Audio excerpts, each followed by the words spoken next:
शाम प्राची टीवी पर सीरियल देख रही होती है, तभी उसकी सास वहाँ आती है। अरे सीरियल में तो ऐसे मग्न है जैसे आज रात का खाना पड़ोसी आकर बनाएंगे। मुझे पता ही नहीं था आपने अपने बेटे की शादी पड़ोस में भी की हुई है।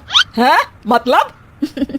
मतलब इस घर में सारा काम बहू ही करती है, आप तो सिर्फ खर्राटे मारती हैं। अच्छा जी, फिलहाल तो तुम आराम फरमा रही हो, चलो जाओ, ये मेरे टीवी देखने का समय है। आहा, इसीलिए मुझे भगाया जा रहा है। सॉरी, अब तो बिल्कुल नहीं जाऊंगी। प्राची की इस बात पर दोनों सास बहू के बीच टीवी रिमोट के पीछे बच्चों जैसी छीना झपटी शुरू हो जाती है, जिसके बीच श्लोक भी काम से घर वापस आ जाता है।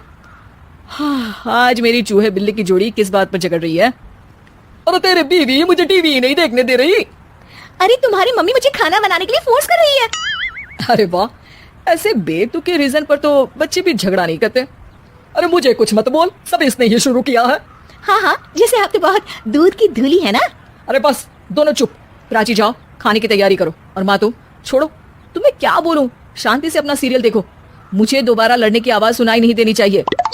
ऐसा बोलकर श्लोक वहां से चला जाता है, जिसके पीछे पीछे प्राची भी कुछ न कुछ बड़बड़ाते हुए रसोई में चली जाती है। हाँ हाँ, सासू जी को तो कुछ बोलेंगे ही नहीं, बस मुझ पर ही हुक्म चलता है, खाना बनाओ, जैसे मैं इनके घर में खाना बनाने के लिए आई हूँ।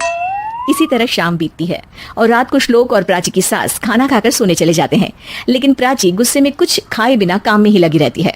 इस घर में किसी को घंटा फिक्र नहीं पड़ता, मैं खाऊं या भूखी रहूं। प्राची कुछ देर के लिए रसोई से बाहर जाती है और जैसे ही वापस आती है तो वहां दूध का भरा ग्लास देखकर हैरान रह जाती है। फिक्र पूरी है, बस दिखाना नहीं है। प्राची दूध पीकर सोने चली जाती है और अगली सुबह एक बार फिर सास बहू का कार्टून नेटवर्क स्टार्ट हो जाता है। ये तुमने ही किया है। अरे अजीब जबरदस्ती है, मैं बोल रही हूँ मैंने कुछ नहीं किया। दोनों ने मिलकर पूरे घर को पागल खाना बनाया हुआ है।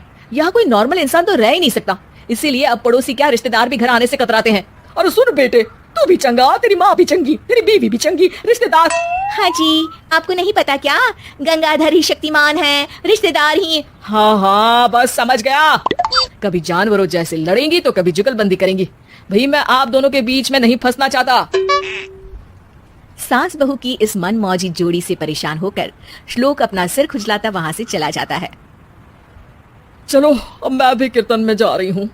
इस पर जैसे ही सास कमरे में अपना पर्स लेने जाती है तो वहां नाश्ते की प्लेट रखी देख मुस्कुराने लगती है और नाश्ता करके घर से बाहर निकलते हुए कुछ पैसे टेबल पर रख जाती है, जिसकी कुछ देर बाद सिलेंडर वाला घर आता है।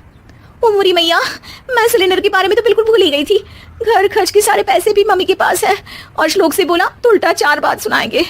प्राची ये सोच ही रही होती है कि अचानक उसका चेहरा चमक उठता है और वो घर में आकर इधर उधर देखने लगती है। तभी उसकी नजर टेबल पर रखे पैसों पर पड़ती है, जिन्हें वो सिलेंडर वाले को दे देती है। ये सब श्लोक देख लेता है।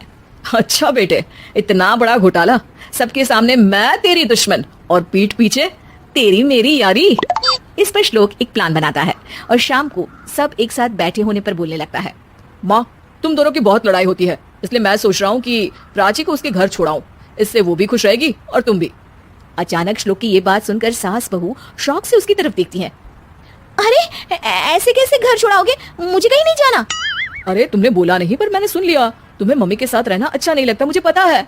अरे वो, अरे जब बहू खुद कुछ काम बोले तो वो तुझे सुनता नहीं, और अब जो इसने बोला ही नहीं वो तू समझ गया। जब उसे नहीं जाना तो फिर जबरदस्ती क्यों कर रहा है? अच्छा, फिर आपको मौसी के घर छोड़ाता हूँ। बस अब आप दोनों एक घर में एक छत के नीचे नहीं रह सकती। मैं इस टॉम एंड जेरी की जोड़ी को और नहीं झेल सकता। है? ऐसे कैसे नहीं रह सकते? तुम्हें इतनी दिक्कत है तो तुम्हारा बोरिया बिस्तर पैक कर देती हूँ, लेकिन मम्मी जी कहीं नहीं जाएंगी। बिल्कुल यही सुनना था मुझे। अगर दोनों में इतना ही प्यार है फिर हर वक्त ये लड़ाई का नाटक क्यों करती हो? देखा मैंने कैसे माँ किचन में दूध रखती है और तुम उनके लिए कमरे में नाश्ता रखती हो, और कैसे वो पहले ही तुम्हारी दिक्कत समझकर घर में पैसे रखकर बाहर जाती है। अरे भाई, इतना ड्रामा तो डेली सोप में भी नहीं होता जितना तुम दोनों ने इस घर में फैलाया हुआ है। तू हमें टॉम एंड जेरी बोलता है ना, तो याद कर वो दोनों भी एक दूसरे को बाहर वालों की बुरी नजर से बचाने के लिए हमेशा सबके सामने लड़ते थे, लेकिन अकेले में दिक्कत के समय मदद भी तो करते थे। बस हमारा रिश्ता भी कुछ ऐसा ही है। और वैसे भी अगर सास बहू में तू मैं नहीं होती तो दुनिया वालों को कहानियां कैसे मिलेंगी?